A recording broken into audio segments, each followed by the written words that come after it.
What's going on YouTube? AlphonZeus of Team Gradelock here with another episode of Team Gradelock Unlocks Week. This time we're going to be going into the latest Card Fight Vanguard episode, Ride 182, as well as results from our local and any more news that we have from Team Gradelock to you, our subscribers. Now before I begin, the spoiler warning, I do apologize for putting this video up a bit late. I was watching EVO all throughout Sunday and still recovering from it today.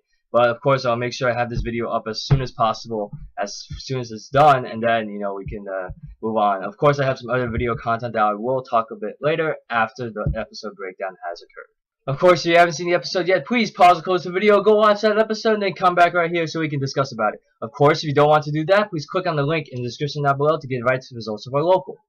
So Ride 182, Will of Steel. We get to see the mates of Aichi at least in some sort of content after Naoki finally defeating one of the Clutch Knights in the form of Sarah, and after receiving judgment, they move on to the dungeon maze, trying to figure out where Aichi is and what answers can they finally get as we bring this season almost to a close. Now, of course, when they go through the hallway, all of a sudden the walls end up kind of moving in, blocking off the pathway, but only to open up another wall, revealing another pathway to their right.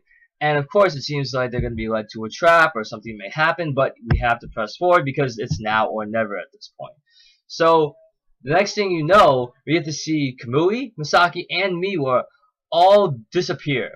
Pretty much in the same way that would happen at that little Stonehenge monument from before. And then we only have Naoki and Kai left in the hallway. Of course, they have to move on as well. And then so we get to see the three mates, at least from Miwa, Misaki, and Kamui, all separate. And of course, in each little arena, they encounter the remaining three Clutch Knights. With Misaki going against Rati in a rematch, we have Kamui going up against Galliard, as well as Neve going off against Miwa. Of course, these three card fights separate. It may seem a bit ominous, but of course, with Naoki overcoming Sarah in the last two episodes, we actually get to see, okay, this is probably how it's going to proceed.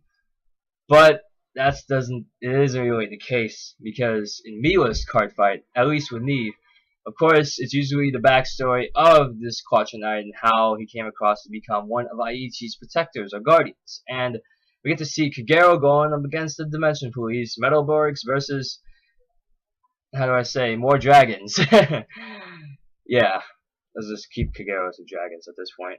And so, after we see the craziness that was this card fight, we get to see the usual grade 1, grade 2 ride, as usual, a staple in all the card fights for this season. And then we get to the grade 3 where it all of a sudden gets real, because Miwa, he activates his Legion. Of course, the theme has been for the past majority of the episode, up until, the last couple episodes, we get to see the person who performs Legion first will lose.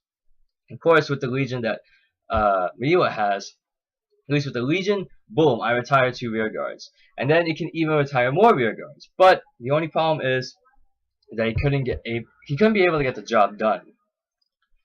And it kind of sucks too, because, Miwa usually gets the short end of the stick in a lot of things. He loses the Kai in Season 3 and gets reversed.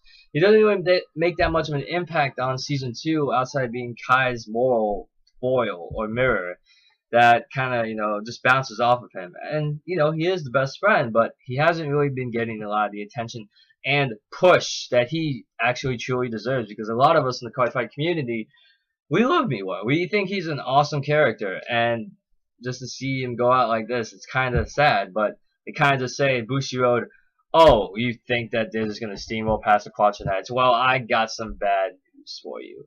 And so, when Miwa tries to explain to, Neve how, they're supposed to find out who Aichi is, why is this whole catastrophe or conspiracy is happening, and seeing the Metalborgs go for it again. In an ironic twist, we see the last two twin drive checks from both Miwa and Neve, both hitting the draw trigger, or at least, yeah, because with Neve and Miwa, all they needed was a crit to actually win it. And with both of them, they weren't able to at least finish off the other. And even though Miwa did a third Legion for the card fight, second for his own, we had to see him retire more rear guards. And unfortunately, Neve had to go all out, and Miwa didn't have enough to guard with, which was extremely sad. Because now that Miwa lost, we get to see what actually happens if one of the mates loses against one of the Clutch Knights. And, of course, Neve, after his background story, especially how he wanted to protect nature and how he had to fight off a lot of people, in Europe, especially his two friends, Alice and Kier, I think, who got reversed. Boom. He just managed to, get past at least that reverse because Aichi saved the world. And so Miwa tried to ask one last question, which actually sheds some light on the whole conspiracy of why is Aichi keeping everybody away and having these four very gifted card fighters at his disposal as the Quacha Knights. Why? Why are we doing this? And Neve explains to him, we don't want another war to break out. Well then, if you don't want another war to break out, wouldn't it be better to have more allies in the sense? Because, instead of Quacha Knights, you can even expand and have all these people involved. Because Aichi made so many friends over the past couple Cardfight Vanguard seasons that he could have had, instead of the Quacha Knights, he could have had an army of people ready to fight this war. And it's sad that, he would even shun away the people that he hung out with the most in order to keep this war from breaking out again, in this case. And of course, Miwa kind of jokes at the end, well, I'm going to forget it all anyways, right? And then we get to see Memory Judgment. And it's like, it's only going to hurt for a second. And then once Miwa gets his judgment, he gets transported right back to Cardfight Capital. And you get to see him, his memory is completely erased as if it was before when Kai made him realize that Aichi, he was a friend that he actually knew. And so it was depressing, and it kind of gives an ominous tone saying you're going to win some and you're going to lose some. Whatever the case may be, either this is going to go to the end where we get to see all the answers that we need, at least for this arc, or we get to see a grand reset where everybody starts over yet again. And I'm not sure we want to head into Season 5 just like that, but if we get to see a very good reason, hopefully it will be all worth it at the end of Season 4. It's probably going to be a very depressing season after that fight between Neve and Miwa, but especially when Sarah got up, whether it was minutes or an hour or so after he was passed on judgment. I'm not sure what will happen after that. Maybe he will overcome, another of Aichi's mates again and then have a seal replaced, or maybe not. Who knows? Looking at least episode 183 or ride 183, what doesn't change? We get to see Masaki go up against Rati. Now, of course, with the usual, theme, especially with Masaki's fights. She always loses at least early on in the season, but then in each of her revenge fights in each of Season 3, she ends up winning. Now, of course, this episode title, What Doesn't Change, it kind of gives it into perspective where I'm not sure if anybody has a clear-cut idea of who will actually win this match. Will we get to see the Grand CEO Legion? Will we get to see the Genesis Witches in a Witches Shadow Paladin versus Genesis match? Or will we see Rati actually come out with the win yet again? Who knows?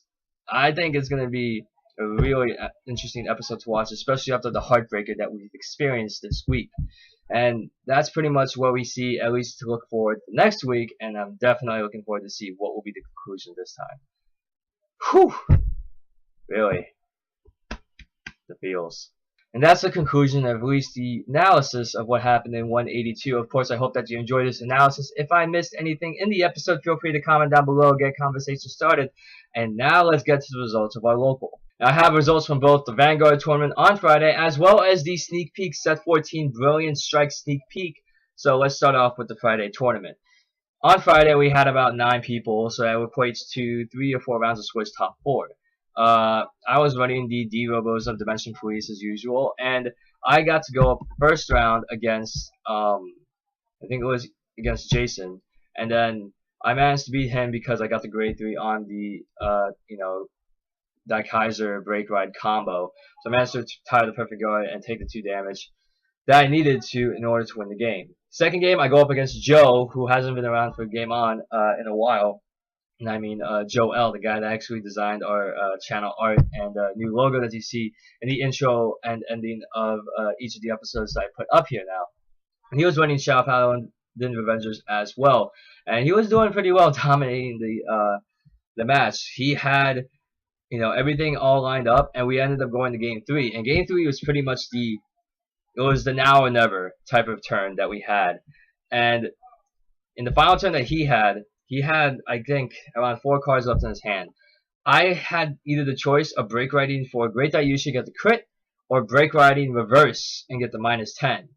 Of course, I ended up going with the -10 because I thought that would be a bit more consistent in terms of my front row. But unfortunately, my only front row was, you know, 2 attackers since I needed some stuff in my hand to guard with, and I wasn't able to give the 5th damage. On his turn, he had less cards in hand, and so he had to end up going for, you know, putting the Blasted Dark Revenger and just putting everything on the field, and he had to attack twice, and he broke road. Not broke road. He has Persona Ride with Raging Form Dragon. And the thing is, though, he had a draw trigger on his first twin drive with Raging Form, and on the second drive, he had double triggers and put it all onto Masquerade. He was swinging for at least 22, and I was cross-ridden too. And actually, it wasn't 22 because he had 3 triggers, so I put him up to 27. And that pretty much was the game sealer because I did not have a 5k shield left in hand to take. I had 1 cushion damage, and that cushion damage wasn't a trigger. If I had gotten a trigger, I probably would have came out the victor. Of course, Joe got the match in very epic fashion, and so as we move on to round 3, and in round 3, I ended up going against somebody. I ended up going up against Mike, I think, and he was running Majesty Lord Blaster. And even though he had, you know, the crossfire stuff, I still had the stuff to guard with, and I damage checked at least his when he damage checked 2 of his perfect guards.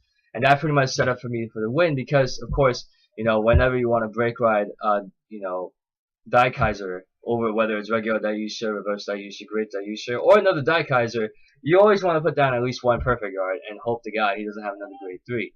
And of course, I managed to get to grade 3 and swing in for game. And then 4th round, I actually went up against Otto, and Otto was already 1 and 2. I was 2 and 1. And thing is though, when he asked me, was there any way that I could top if I beat you? And even though my only loss was in the 2nd round, he would go 2-2, and there were already at least 2 or 3 other people that would also go 3 and 1. So he ended up, you know, giving me the win. And of course, you know, I kind of felt bad because I at least wanted to, you know, play it out. But you know, when he gave me the win, I was like, all right, I'll take it. And so top 4 ended up being Joe, Alex, myself, and John. So it was Raging Form. We had Ethics Buster, you know, Reverse and Extreme for Nova Grapplers. We had Chaos Breaker Dragon and Link Joker and the D-Robos that made the top 4. And I got Buddy Fight stuff, of course, because of it. And so we go on to not Friday, but Saturday's tournament, and boy oh boy do I have a story for you. So Saturday we had a double elimination draft tournament, $30 for the sneak peek, but of course the prize pool is completely broken. So what we have here? Well, we have a few things. First of all, with the draft that we had a couple of different people, the usual people that would always enter the draft tournaments. And of course, I always enter them because I want to provide the results as well as some of the crazy pulls that can happen, whether it's me or somebody else. Now, when we did the draft tournament, the only hollow rare that I got just so happened to be Ashley Reverse, which was pretty awesome since Alex needed it. And so at least I have a return on investment on that, even though I might minus. Now, first match I go up against Jason again. And I beat him because he wasn't able to hit triggers. I found it very strange, especially after he'd been doing twin drives. He got like a draw trigger at least on one of the drive checks, and the rest were really dry. So I can't really, you know, say much on that. And then the second match, I ended up going against Joe M, and he beat me because he had the pressure with the Vanguard, and he just kept like hitting me for like strong numbers because he had the rear guards that would gain plus 10k whenever a grade 3 is placed on the Vanguard circle, which is even better than the last iteration when it was the grade 3 that usually gets the plus 10 when the Vanguard is placed on the circle. So that actually adds a little bit of momentum, especially when saying it's hitting for a pretty strong number. So you better retire or attack it before even ride, or break ride, or cross ride a grade 3. So he managed to beat me in that aspect. Next match I go up against Joe, and I was just able to you know, hit the triggers. That's what it all came down to, especially with trying to control field advantage. And then the next match after that, I ended up getting a bye. It was double elimination, so the only people that were actually left in the tournament at that rate were actually Jason, Joe M, Rob M, and myself.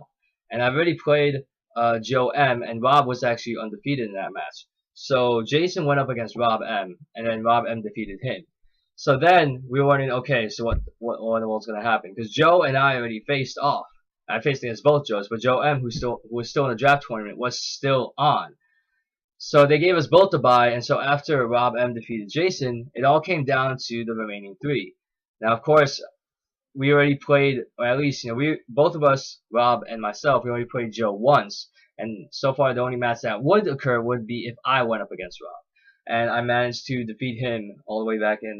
It came down to grade 3 where I had momentum riding from a lucky trigger, so I managed to get more. Like, that one damage more in the game helped a lot, especially when your heal triggers can be really limited. So then the computer ended up refusing to pair us off ever, it just refused to pair us off again. So what happened was we ended up splitting in the top 3, 7 packs each, and then since Rob already won the mat through one of the raffles, Joe and I ended up rolling a die for the remaining playmat that was supposed to be awarded to the first place finish. And Joe rolled a 6, I rolled a 5. So he won the match, but of course Alex said, "I'll trade you the mat for the reverse Ashley." And of course I was like, take it. And this is not the mat. And this is the mat. This is definitely one of the best looking sneak peek draft mats I've ever seen. They really add a lot to the detail on here. And even though the circles themselves, they're kind of covered, but you can tell that Bushido really improved the quality and how these mats look, and this adds a little bit more to the value of the mats, especially as we move on later on. So, with the tournament that took place, there was also another tournament that took place after. Although it wasn't Cardfight Vanguard, it turned out to be Buddy Fight. I didn't get the results from there yet, but of course, if you do know the results of that tournament, feel free to comment down below with them. And now let's get into some other news that we have concerning Vanguard, Team Gradelock in general. And now to move on, at least news in terms of Team Gradelock. Now, Arturo finally returned from Anime Expo, where he recovered as the national champion for Buddy Fight, which is a very huge accomplishment. And of course, we managed to finally get a deck profile for Arturo's Dungeon World deck up and online. So of course, after this video is uploaded, I will work hard to make sure that that video will be uploaded by tomorrow, which it's already July 15th, so I'll try to have that uploaded within the next 24 hours from the upload of this video. Of course, from the news that I talked about before, when CK tried to prepare for EVO, he wasn't really there. He had a scheduling conflict, at least that's what I heard. And unfortunately, even though that kind of sucks, I would have loved them to see him on the EVO stage representing Team Gradelock, even though that we are kind of more of a trading card based team. Besides that, we've been trying to get supplies in terms of trying to at least make better video content for you all. I'm trying to think if there's any other place I can record besides right here, and trying to at least upgrade the equipment that we can have, make a lot more of our videos HD. I know that we've been investing in getting tripods and arms and all of that stuff, and trying to see if we can even get together for one of the Domino Paris videos, which we put off for quite a while. And it's hard. A lot of us already have jobs, even though that's ready this summer already. A lot of us need money, so that's something. And I hope that at least for the rest of the summer, we'll try and see where we can get. Because right now, with the subscriber base that we have right now, we would love to become YouTube partners and try and commit to a better working schedule and expand onto more social media, in particular Facebook and Twitter. So those are the two things that we really want to expand to, especially when we get our subscriber base on YouTube really going up. I know that we have done giveaways before. I'm trying to see what else we can do on that. I don't know if we can give away a playmat or even, like some valuable cards. Hopefully something like that can happen in the future. Of course, it's just all a matter of trying to organize everything together and then making this channel even something greater than it was before. And that's it for me. I hope that you enjoyed this episode of Team Gradelock Unlocks Week. I'm your host, AlphonZeus, and I'll see you guys next time. Take care.